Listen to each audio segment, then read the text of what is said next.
News, सच जरूरी है। नमस्कार दर्शकों, मैं मयूरी और आप देख रहे हैं MNS न्यूज टीवी। ब्रेक के बाद स्वागत है आपका शाम की खबरों में। एक नजर डालते हैं आज की हेडलाइंस पर। अडानी पावर लिमिटेड से बिजली खरीदेगा यूपी। सॉरी मेरे अहंकार से बढ़कर सोनू निगम ने दी बेंगलुरु कॉन्सर्ट विवाद। कोलकाता की मानसी घोष बनी इंडियन आइडल की 15वीं विनर। अब खबरें विस्तार से। अडानी पावर लिमिटेड से बिजली खरीदेगा यूपी। कैबिनेट बैठक में 11 प्रस्ताव पर लगी मुहर।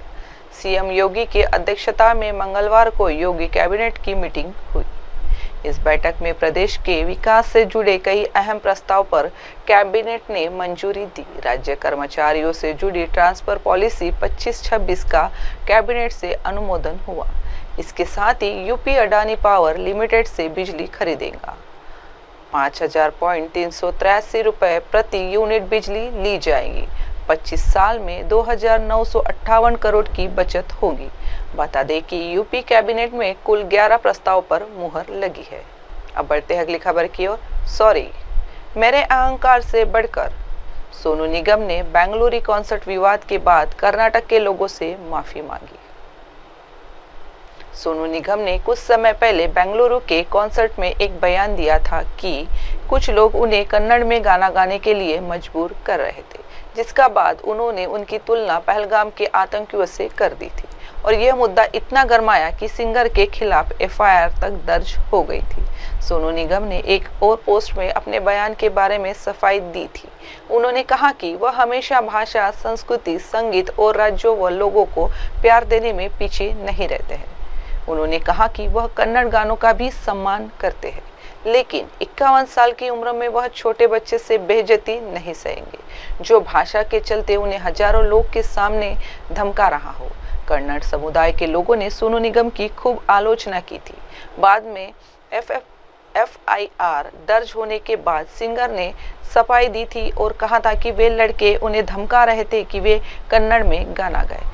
मामला थामा नहीं तो आखिरकार सोनू निगम ने एक पोस्ट के जरिए माफी मांग ली है। उन्होंने कहा कि उनके अहंकार से बढ़कर कर्नाटक है। उन्होंने अपने हालिया पोस्ट में कहा, सॉरी कर्नाटक, मेरा प्यार आपके लिए मेरे अहंकार से बढ़कर है। आपको हमेशा प्यार करता हूँ। बढ़ते अगली खबर की ओर। कोलकाता की मानसी घोष बनी इंडियन आइडल 15 की विनर। जनता से मिले ओटो ने दिलाया किताब। कोलकाता की मानसी घोष को रविवार को singing reality show Indian Idol 15 का विजेता घोषित किया गया है। फाइनल में पहुंचे शीर्ष 5 प्रतिभागियों में से खड़गपुर से सुभाजीत चक्रवर्ती दूसरे, जबकि मुंबई की स्नेहा शंकर तीसरे स्थान पर रही। मानसी, सुभाजीत और स्नेहा शंकर के बीच फाइनल में कड़ी टक्कर देखने को मिली, लेकिन जनता से मिले वोटों के आधार पर मानसी को विजेता घोषित किया गया। पुरस्कार के तौर पर उन्हें विजेता ट्रॉफी के साथ 25 लाख रुपए का चेक और एक कार मिली। वहीं दूसरे और तीसरे स्थान पर रहे सुभाजीत और स्नेहा को पुरस्कार स्वरूप 5-5 लाख रुपए का चेक मिला। इस साल शो के फाइनल में बंगाल का वर्चस्व देखने को मिला। शीर्ष 5 में से 3 प्रतिभागी बंगाल में से थे। विजेता बनने के बाद मानसी ने कहा, मुझे अभी यकीन नहीं हो रहा है कि मैंने ये ट्रॉफी जीत ली है। मैं भाग्यशाली हूँ कि मुझे मम्मी पापा, मेरे गुरु, दर्शक और जजों का इतना प्यार मिला। फिलहाल मेरे दिमाग में बहुत कुछ चल रहा है और कुछ कह नहीं पा रही हूँ। बढ़ते अगली खबर की ओर। आरक्षण रेलगाड़ी के डिब्बे जैसा है, जो लोग इसमें चढ़ गए। सुप्रीम कोर्ट के जज की बड़ी टिप्पणी। देश में जाति आधारित आरक्षण को लेकर सुप्रीम कोर्ट के जज जस्टिस सूर्यकांत की अहम टिप्पणी सामने आई है। जज ने कहा कि रिजर्वेशन रेलगाड़ी के डिब्बे जैसा हो गया है और जो लोग इस डिब्बे में चढ़ते हैं वे दूसरों को इसमें नहीं घुसने देना चाहते। बता दें कि महाराष्ट्र के स्थानीय निकाय चुनाव आखिरी बार 2016-17 में हुए थे। अन्य पिछड़ा वर्ग के उम्मीदवारों के लिए कोटा को लेकर कानूनी लड़ाई में पदों पर देरी का मुख्य कारण रहा था। 2021 में सुप्रीम कोर्ट ने ओबीसी के लिए 27% कोटा लागू करने के महाराष्ट्र सरकार के अध्यादेश को रद्द कर दिया। याचिकाकर्ता की ओर से वरिष्ठ अधिवक्ता गोपाल शंकर नारायण ने दलील दी कि राज्य के भटिया आयोग ने स्थानीय निकाय चुनाव में अन्य पिछड़ा वर्ग को आरक्षण दिया, बिना ये पता लगाए कि वे राजनीतिक रूप से पिछड़े हैं या नहीं। उन्होंने तर्क दिया कि राजनीतिक पिछड़ापन सामाजिक और शैक्षणिक पिछड़ेपन से अलग है और ओबीसी स्वचालित रूप से राजनीतिक रूप से पिछड़ा नहीं माना जा सकता। अब बढ़ते अगली खबर की ओर। पटना से पंजाब के बीच चलेंगी एक जोड़ी स्पेशल ट्रेन, 13 जुलाई तक मिलेंगी सेवा, टाइम टेबल जारी। भारतीय रेलवे की ओर से पटना जंक्शन के फिरोजपुर कैट तक एक जोड़ी स्पेशल ट्रेन का परिचालन किया जाएगा। इसके अलावा दरभंगा से अमृतसर के बीच भी एक स्पेशल ट्रेन का परिचालन करने का निर्णय लिया गया है। इससे राज्य के यात्रियों को काफी सुविधा होने की आशा की जा रही है। गर्मी की छुट्टियों के अवकाश के मद्देनजर यह निर्णय लिया गया है। पटना से खुलने वाली ट्रेन 8 मई से प्रारंभ होकर 13 जुलाई तक चलाई जाएंगी। यह ट्रेन प्रत्येक गुरुवार एवं रविवार को पटना से 20:50 बजे खुलेंगी, जो अगले दिन 1:25 बजे DDU होते हुए 23:55 बजे फिरोजपुर कैट पहुंचेंगी। उसी तरह दरभंगा से अमृतसर जाने वाली ट्रेन 11 मई से 13 जुलाई तक चलाई जाएंगी। यह ट्रेन प्रत्येक रविवार को दरभंगा से 4 बजे खुलेगी, जो विभिन्न स्टेशनों पर रुकते हुए सोमवार को 10:30 बजे अमृतसर पहुंचेंगी। विकसित नवादा के संकल्प को आगे बढ़ाते हुए नवादा के सांसद विवेक ठाकुर के प्रयास से शेखपुरा से नई दिल्ली के लिए स्पेशल ट्रेन का परिचालन 6 मई 2025 की सुबह 7 बजे से होगा। नवादा के नए रेलवे स्टेशन पर एनडीए कार्यकर्ता नवादा की जनता की उपस्थिति में एनडीए घटक दलों के सभी जिला अध्यक्षों के द्वारा हरी झंडी दिखाकर रवाना किया जाएगा। रोहित शर्मा ने ली हैट्रिक, मुंबई इंडियंस के बैटर्स को बनाया था शिकार। एक तो भारत का असिस्टेंट कोच भी रहा। आईपीएल में पिछले हफ्ते 2 कमाल देखने को मिले।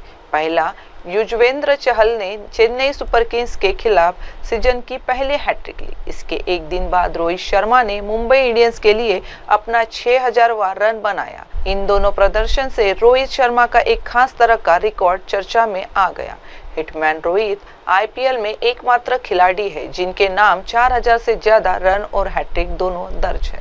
मुंबई इंडियंस को अपनी कप्तानी में 5 आईपीएल खिताब जिताने वाले रोहित शर्मा की बैटिंग से बारे में कुछ कहने की जरूरत नहीं है। हर कोई उनकी इस काबिलियत के बारे में जानता है। क्रिकेट का कोई भी फॉर्मेट हो, इस बैटर का जब बल्ला चलता है तो बॉलर्स के चेहरे पर हवाइयां उड़ती है। वे यूं ही दुनिया के अकेले बैटर नहीं हैं जिन्होंने वनडे में 3 दोहरे शतक लगाए हैं। बहरहाल हाल लौटे ही रोहित के हैट्रिक पर यह आईपीएल का दूसरा ही साल था। रोहित शर्मा तब डेक्कन चार्जर्स के साथ हुआ करते थे, जिसने उस साल खिताब भी जीता था।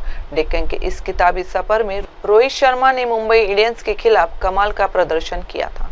पार्ट टाइम ऑफ स्पिन गेंदबाजी करने वाले रोहित ने उस मैच में लगातार 3 गेंद पर विकेट लिए थे। रोहित के पहले शिकार उनके दोस्त अभिषेक नायर बने, जो कुछ दिन पहले तक टीम इंडिया के असिस्टेंट कोच थे। रोहित ने दूसरा शिकार हरभजन सिंह को बनाया और इसके बाद दक्षिण अफ्रीकी बैटर जेपी डुमिनी को आउट पर अपनी हैट्रिक पूरी कर ली। अब बढ़ते हैं अगली खबर की ओर। मुंबई के लिए येलो अलर्ट। आईएमडी ने इन जिलों में की गरज के साथ बारिश की भविष्यवाणी। देश के आर्थिक राजधानी मुंबई समेत पूरे महाराष्ट्र में समाप्त के अंत तक बारिश होने की संभावना है। इस दौरान कोकण क्षेत्र के तापमान में मामूली गिरावट दर्ज की गई है। वहीं मुंबई में आर्द्रता का स्तर बढ़ गया है और सोमवार को आसमान में बादल छाए रहे। वहीं आज यानी मंगलवार और बुधवार को तूफान आने की संभावना है। इस दौरान मुंबई के साथ साथ पालघर और ठाणे जिलों में येलो अलर्ट जारी किया गया है। रायगढ़ में भी मंगलवार और बुधवार को येलो अलर्ट जारी किया गया है। बुधवार को रत्नागिरी और सिंधुदुर्ग में गरज के साथ बारिश होने की संभावना है। मध्य महाराष्ट्र में धुले, नंदुरबार, जलगांव, नाशिक, पुणे, सातारा और सांगली जिलों में बुधवार तक येलो अलर्ट है। गुरुवार को कोल्हापुर, सांगली और सोलापुर में गरज के साथ बारिश होने की संभावना है। छत्रपति संभाजीनगर, बीड, जालना में 2-3 तथा नांदेड़, लातूर में बुधवार और गुरुवार को बारिश की संभावना है। अब बढ़ते हैं अगली खबर की ओर। केदारनाथ धाम में ये हो क्या रहा है? मंदिर में भांगड़ा करते सैलानियों का वीडियो वायरल होने पर हड़कंप। केदारनाथ धाम का एक वीडियो सोशल मीडिया पर तेजी से वायरल हो रहा है। इसमें कुछ युवक डीजे की धुन पर परिसर में थिरकते नजर आ रहे हैं। भांगड़ा की थाम पर हो हल्ला मचा रहे लोगों का वीडियो वायरल होते ही हंगामा मच गया। लोग तरह तरह के कमेंट कर इसका विरोध जता रहे हैं। रुद्रप्रयाग पुलिस ने सख्त रुख अपनाते हुए अज्ञात लोगों के खिलाफ FIR दर्ज किया है। जांच में पता चला कि ये वीडियो केदारनाथ कपाट खुलने से पहले का है। बीते वर्षों में भी केदारनाथ धाम से इस प्रकार के वीडियो सामने आते रहे। इसलिए इस वर्ष बद्री केदार मंदिर समिति द्वारा फैसला लिया गया था कि यदि मंदिर परिसर में कोई वीडियो या रील बनाता पकड़ा गया तो उससे पर जुर्माना लगाया जाएगा। डांस का वीडियो वायरल होने के बाद बद्री केदार मंदिर समिति सवालों के घेरे में है। लोग सोशल मीडिया पर इस वायरल वीडियो पर समिति से सवाल पूछ रहे हैं और इसकी निंदा कर रहे हैं। दूसरी ओर भगवान बद्री विशाल के कपाट उद्घाटन के दौरान हेलीकॉप्टर से पुष्प वर्षा की गई थी, जिसका तीर्थ पुरोहित विरोध कर रहे हैं।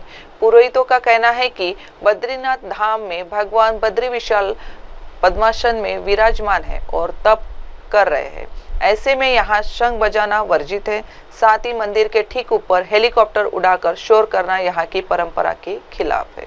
अब बढ़ते अगली खबर की ओर। एक हिंदू संस्था वक्फ संशोधन कानून का क्यों कर रही है विरोध, सुप्रीम कोर्ट में डाली याचिका।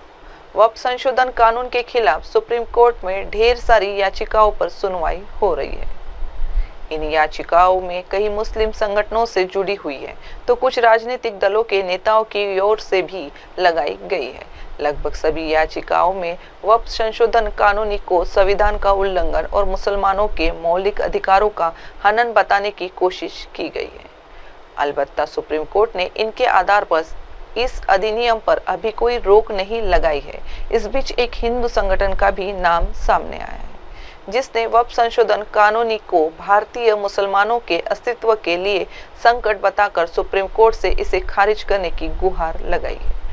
केरल की इस हिंदू संस्था का नाम है श्री नारायण मानव धर्म ट्रस्ट, जो दार्शनिक और समाज सुधारक श्री नारायण गुरु की शिक्षा और दर्शन पर आधारित है। बार एंड बेंच की रिपोर्ट के मुताबिक श्री नारायण मानव धर्म ट्रस्ट की ओर से सुप्रीम कोर्ट में दायर याचिका में कहा गया है कि श्री नारायण गुरु ने सिखाया कि हर इंसान और समुदाय का भला एक दूसरे पर निर्भर करता है, इसलिए श्री नारायण मानव धर्म ट्रस्ट चुपचाप नहीं बैठ सकता। ट्रस्ट देख रहा है कि एक कानून का भारत के मुस्लिम समुदाय और सामाजिक न्याय पर बुरा असर पड़ रहा है। ट्रस्ट के अनुसार ये कानून वक्फ को एक गैर धार्मिक संस्था मानता है। इस कानून ने वक्फ से जुड़े इस्लामी कानूनों को हटा दिया है और उनकी जगह अपने बनाए नियम लगा दिए हैं। ट्रस्ट इस बात से सहमत नहीं है। अब वक्त हो चुका है एक छोटे से ब्रेक का। देखते रहिए MNS न्यूज टीवी। नमस्कार। आप देख रहे हैं MNS न्यूज, सच जरूर।